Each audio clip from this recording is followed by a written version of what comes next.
Tatong motorsiklo at ilang open pipe mufflers ang tuluyang pinadurog sa pison sa harap ng Kidapawan City Hall nitong Biyernes ng umaga bilang bahagi ng pinaigting na kampanya ng lokal na pamahalaan laban sa noise pollution at illegal drug racing. Ayon kay City Traffic Management Enforcement Unit o TMEU Head Boy Sernal, na ang ginawang pagpapapison sa mga nakumpiskang motorsiklo at tambutso ay simbolo ng mahigpit na pagpapatupad ng mga batas sa trapiko at disiplina sa kalsada. Hindi ito para ipahiya ang sinuman, kundi paalala na may batas na dapat sundin. Ang ingay at delikadong karera anya ay banta sa kaligtasan ng lahat. Karamihan sa mga nakumpiskang motorsiklo ay mga kolorum. Dagdag pa ni Sernal, umabot na sa mahigit 220 modified mufflers ang nakumpiska ng TMEU ngayong taon.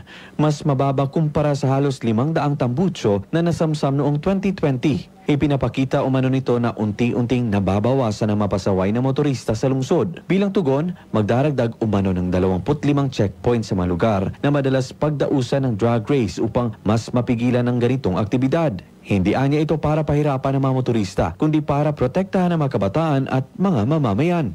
Paalala ng lokal na pamahalaan, ang mga motor na may modified mufflers, walang rehistro o sangkot sa karera ay maaring kasuhan sa ilalim ng RA 4136 o Land Transportation and Traffic Code.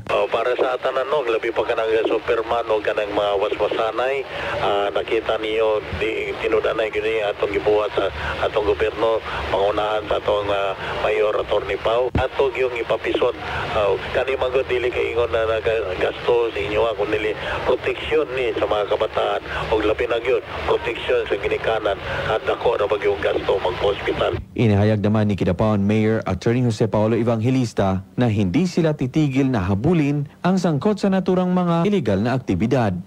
Luigi Alan Totor, NDBC, Bida Balita.